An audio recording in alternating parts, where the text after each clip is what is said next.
राधे राधे राधे राधे। प्रिय प्रभुजन में भक्तजन मेरे प्रिय सप्राइजर, मैं आपके सामने पंचम स्कंद का दूसरा अध्याय त्रिव्रत के पुत्र अग्रीव का राजा से पूर्व चिट्ठी अफसर से विवाह करने का प्रसंग प्रस्तुत करूँगा। आशा है आपको अच्छा लगेगा, तो सब्सक्राइब कीजिएगा, लाइक कीजिएगा, कमेंट कीजिएगा। राधे कृष्ण राधे कृष्ण राधे कृष्ण। ओम गणाधिपते नमः। ओम सरस्वती नमः। ओम दिव्यो नमः। गुरु महागुरु विष्णु गुरु महेशा गुरु साक्षात् परब्रह्म तस्मै गुरुवे ज्ञानमूलं गुरुमूर्तिपूजं मूलं गुरुपदं मंत्रं मूलं गुरुवाक्यं होतं कृपाकण्डमलाकारं व्याप्तं तत्पदं दर्शनं श्रीगुरुवे नमः। ओम नमो भगवते वासुदेवाय नमः। ओम नमो भगवते वासुदेवाय नमः। ओम नारायण नमो नारायणं नमो नारायणो नमः। नमो नारायण नमो नमो नारायण नारायण हरि हरि हरि हरि ओ हरि हरि नारायण नमो नमो हरि हरि हरि हरि ओ हरि हरि नमो नारायण हरि हरि नमो नारायण हरि हरि ओ हरि हरि ओम हरि हरि। ओम गणाधिपते नमः। श्री सुखदेव जी बोले, हे परीक्षित, राजा त्रिव्रत वन में तपस्या के लिए चले गए। तब उनके बड़े पुत्र अग्रीग ने राज सिंहासन पर बैठकर विचार किया कि सर्वप्रथम नारायण जी का तप व ध्यान करूं, उसके बाद ही विवाह करना उचित होगा, जिससे धर्मात्मा या धर्मात्मा संतान पैदा हो। वेद शास्त्रों में ऐसा लिखा है कि 24 साल की उम्र के बाद ही स्त्री प्रसंग करना चाहिए। यह सोचकर घर से चल दिया और मंदराचल पर्वत पर पहुंचकर एक अति सुंदर आश्रम बैठकर हरि का स्मरण करने लगा। जब उसको बहुत दिन तप करती हो गए, तब इंद्र ने अपना इंद्रासन छी जाने के भय से अतिस्वरूपवान पूर्वजित्ति नाम की अप्सरा को अग्रीग का तप भंग करने के लिए भेजा और वह नृत्य वहाँ जाकर नाचने लगी और उसके नाचने गाने की आवाज़ अग्रीग के कानों में गूंज उठी और अग्रीग का ध्यान श्री हरि के भजन से भंग हो गया, छूट गया। तब वह उसकी सुंदरता को देखकर अति मोहित हो गया और उसने पूछने लगा कि हे मुनि, तुम किस वन में तपस्या करते हो? वहाँ पर कैसे फल फूल होते हैं? तुम्हारे सिर के केस अत्यंत सुंदर हैं।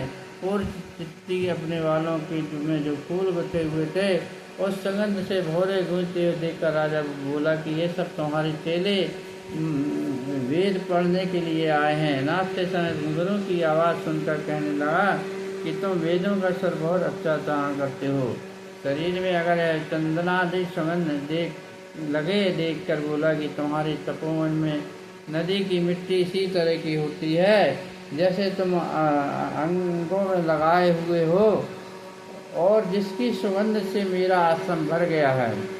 मुझे तुम्हारा आश्रम देखने की बहुत अति इच्छा बलवती हो रही है। कृपा करके मुझे दिखला दीजिएगा। मेरे समझ में तुम लक्ष्मी या नारायण की माया हो, जो यहाँ आकर अपने नैनों की तीर चलाकर मुझ हिरण का शिकार करना चाहती हो। ईश्वर की कृपा से तुम्हारा दर्शन प्राप्त हुआ है। राजा की बात सुनकर पूर्व चित्ती समझ के ये मेरे ऊपर मोहित हो गए हैं। वह मुस्कुराकर बोली, हे राजन, हमारे तपोवन में इसी रूप के सब ऋषि मुनि रहते हैं। वहाँ ऐसे कंदमूल फूल होते हैं जिनके खाने से मनुष्य हमेशा नौजवान, रूपवान और कोमल बना रहता है। जब तुम अपने राज सिंहासन पर चलकर मेरे दिन साथ गुजारोगे तो परमेश्वर का ध्यान करोगे, तो उस अप्सरा के साथ राज मंदिर को चले गए और उसके साथ विवाह करके 10,000 वर्ष तक भोग विलास ध्यानपूर्वक करते रहे, ध्यानपूर्वक करते रहे।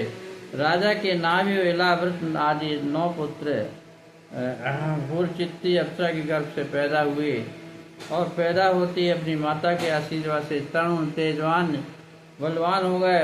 चित्ती उनका विवाह करके इंद्रलोक को चले गए। राजा ने जम्बूदेव के 9 भाग करके एक एक भाग से 9 खंड कहते हैं अपने 9 पुत्रों को बांट दिया और फिर वे वन में जाकर पुनः परमात्मा की तपस्या करने लगे।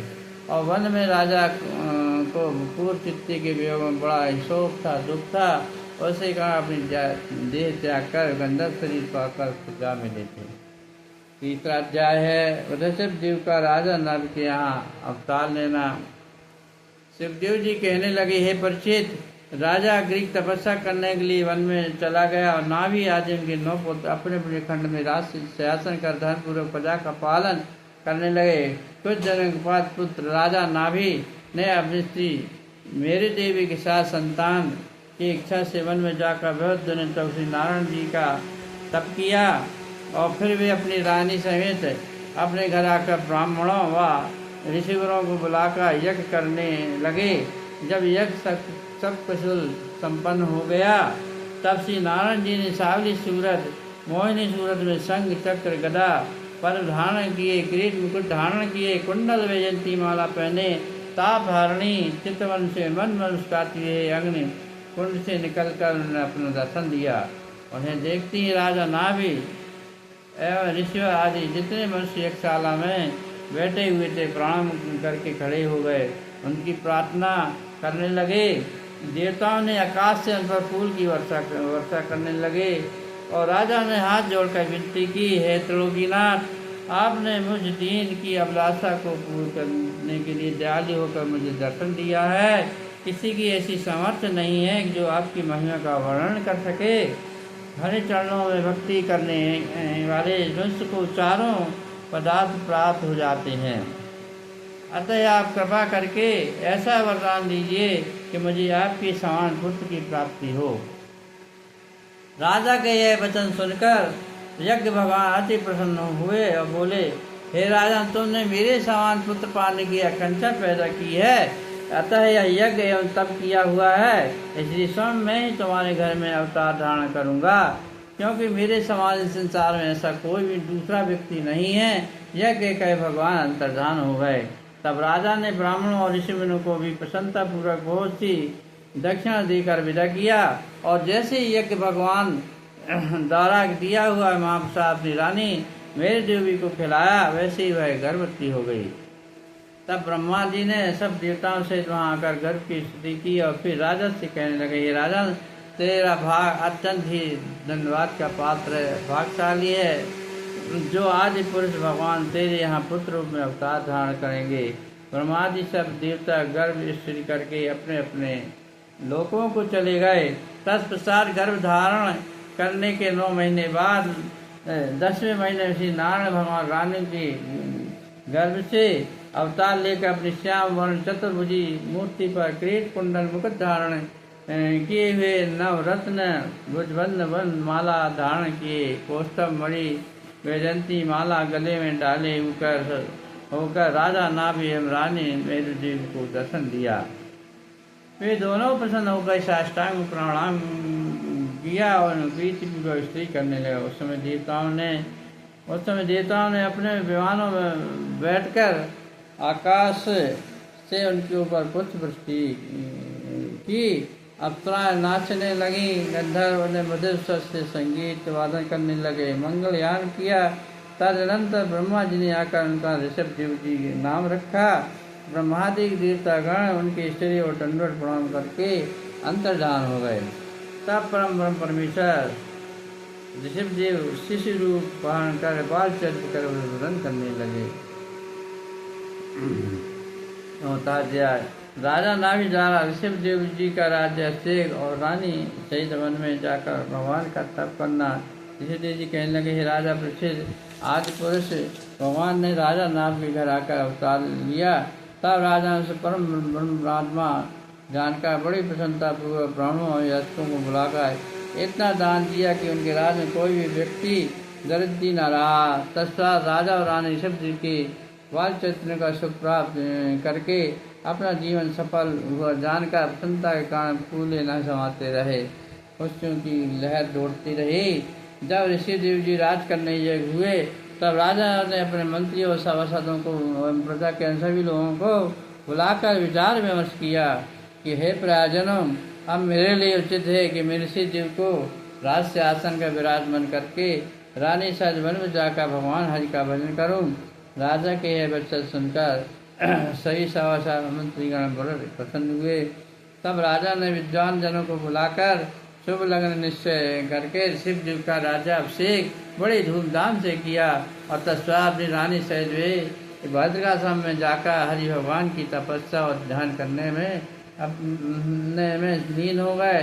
कुछ समय उपरांत राजा और रानी ने योगाभ्यास द्वारा अपना शरीर को त्याग कर भवसागर से पार उतर कर मोक्ष को प्राप्त हो गए। शिव जी ने धर्मराज करते हुए प्रजा का इस प्रकार पालन किया कि उनके राज में शेर बकरी एक ही घाट में जल पीते थे। उनके न्याय के कारण प्रजा का कोई प्राणी दीन और दुखी न था। उनके न्याय के कारण प्रजा का कोई प्राणी दीन और दुखी न था। देवता लोग भी देवलोक में जाकर में से उनकी स्थिति और प्रसन्नता किया करते थे। इस प्रकार प्रसन्नता और स्थिति सुनी तो देवराज इंद्र ने दाई कर उनके राज वारखंड में जल नहीं बरसाया। और जब शिव जी को यह हाल मालूम हुआ तो उन्होंने इंद्र के इस ज्ञान पर हंसते हुए अपने योग बल से ऐसा कर दिया कि रात में जिस समय प्रजा के लोग पानी की आवश्यकता समझते थे उस समय श्री हरिभगवान के पास से पानी बरस जाता था। जब देवराज ने ऋषिदेव की ऐसी महिमा एवं प्रताप देखा तब तो इंद्र ने उन्हें श्री नारायण जी का अवतार समझकर उनसे अपने अपराध की क्षमा याचना करने के लिए अपनी जयंती नाम की कन्या को लेकर उनके पास आए और उनसे क्षमा मांगकर अपनी कन्या उनको विवाह दी। उसी इंद्र की पुत्री द्वारा शिव जी के 100 पुत्र उत्पन्न हुए, उनमें से 9 पुत्र तो विरक्त होकर वन में पहुंचकर श्री हरि की तपस्या और ध्यान करने लगे। उन्हीं को नव योगेश्वर कहते हैं। उन्हीं ने राजा जनक को ज्ञान और उपदेश दिया था और यह कथा आगे 11वें स्कंद में आएगी। वही 9 पुत्र 9 खंडों के राजा हुए। उनका भरत नाम ज्येष्ठ पुत्र अपने पिता की राजधानी भारतखंड का राजा हुआ और अंत से 81 पुत्र ब्राह्मणों के समान वेद शास्त्र पढ़ने और तप करने में लग गए। एक समय ऋषभ जी ने सब प्रजाजनों को यज्ञ में बिठाकर अपने पुत्रों को ज्ञानोपदेश दिया कि हे पुत्रों, संसार में जितनी भी जड़ और चेतन प्राणी दिखाई दे रहे हैं वे इन सबका एक दिन अवश्य नाश हो जाएगा। केवल एक आदि पुरुष अविनाशी श्री नारायण जी शेष रह जाएंगे। उन्हीं की आज शक्ति शरीर में रहने के कारण सब प्राणी चलते फिरते हैं। तुम लोग अपने हृदय में उन्हीं परम परमेश्वर का ध्यान रखते संसारी जीवों से मोह त्याग कर ज्ञानी और महात्मा लोगों पर सत्संग करें, उसी से तुम्हारा कल्याण होगा। क्योंकि बुरे लोगों की संगत करने से मनुष्य शीघ्र ही नष्ट हो जाता है और जब तक मनुष्य संसार सुख भोग को स्वप्नवत मिथ्या नहीं समझता तब तक सुख प्राप्ति होना अत्यंत दुर्लभ है। संसार में धन स्त्री दो माया रूपी रस्सी ऐसी फैली होती है जिसे बंद कर समस्त संसार के प्राणी नष्ट हो जाते हैं। जो मनुष्य दोनों माया रूपी रस्सियों से अलग रहता है और इस माया जल से मुक्त हो जाता है, परंतु उन दोनों से बचना संसारिक मोह से विरक्त होना बहुत ही अत्यंत कठिन है। जब तक कि भगवत भजन में मन न लगे, चित्त न लगे, सहज नहीं हो पाता। इसका एक ही उपाय हम तुमसे कहते हैं, उसे तुम ध्यान से सुनो। केवल साधु संतों की संगति करना ही इसका उपाय नहीं है। बिना सत्संग के ज्ञान प्राप्त होना, संसार को सपनत मानना और जानना और परमेश्वर के चरणों में प्रीति होना बहुत ही कठिन है। लेकिन साधु महात्मा में बैठकर सत्संग करने से सने सने मनुष्य का मन विरक्त होकर परमेश्वर की ओर खींचने लगता है, विराग की ओर मन भागने लगता है। इसके अंतर एक मुख्य बात मैं तुमसे यह भी कहता हूँ कि उस पर तुम पूर्ण विश्वास रखना। सार में नर्क और मोक्ष प्राप्त करने के 2 द्वार हैं। साधु संतों की सेवा एवं संगति करना मोक्ष के द्वार होते हैं और वर स्त्री गमन करना, चोर जुआरी ऋषियों में मंत्रापान करने वालों की संगत करना नरक के द्वार हैं। इसमें कोई नहीं। अर्थात जो तामसिक वृत्ति में अपना जीवन गुजारता है वो नरक द्वार की ओर जाता है। जो साधु संतों की संगत करता है, सात्विक विहार करता है, सात्विक कर्म करता है, साधु महात्माओं की सेवा करता है, परोपकारता में मग्न रहता है, वही मोक्ष का द्वार होता है। तो आज का प्रसंग का यही विराम देता हूँ। आशा है आपको आज का प्रसंग अच्छा लगेगा। राधे कृष्ण राधे राधे राधे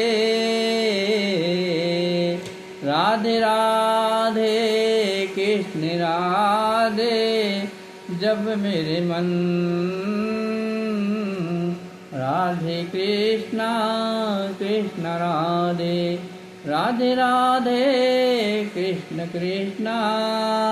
जब रे मनवा कहाँ बहकता है रे मन, कहाँ विचरे तारे मन। राधे राधे जब ले रे मनवा, राधे राधे राधे राधे राधे राधे राधे राधे कृष्ण कृष्ण कृष्ण कृष्ण।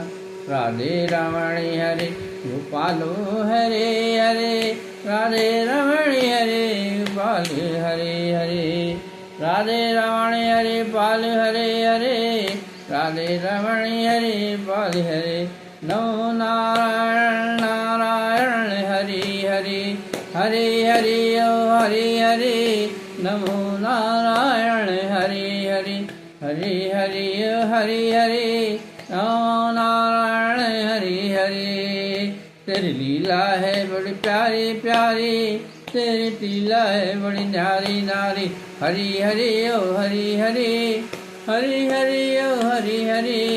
नारायण नारायण नारायण, नमो नारायण नारायण नारायण। तेरी लीला बड़ी न्यारी न्यारी है, तेरी लीला बड़ी न्यारी न्यारी है, तेरी लीला बड़ी न्यारी न्यारी है। हरि हरि ओ हरि हरि, हरि हरि ओ हरि हरि, हरि हरि ओ हरि हरि, हरि हरि ओ हरि हरि। नमो नारायण हरि हरि ओ हरि हरि। जब ले रे मनवा तो हरि हरि ओ हरि हरि। कृष्णा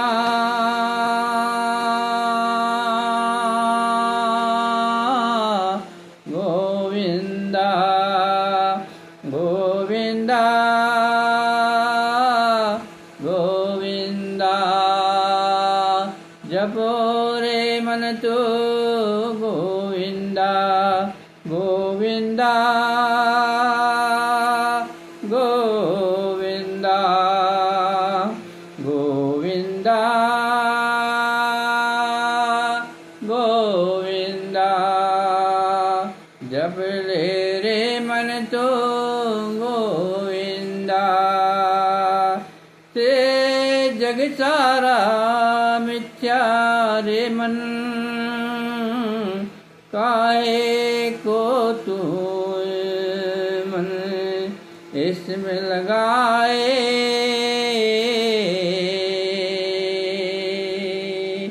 काहे को मन तू इसमें लगाए। रे मन जप ले रे तो हरि का भजन तो कर ले रे मन। मिथ्या है जग सारा, मिथ्या है रिश्ते नाते, कोई नहीं है जग में तुम्हारा। प्रभु का भजन कर ले रे मनवा, भज ले रे तो गोविंदा गोविंदा गोपाला गोपाला गोपाला गोविंदा गोविंदा गोविंदा गोपाला गोविंदा गोपाला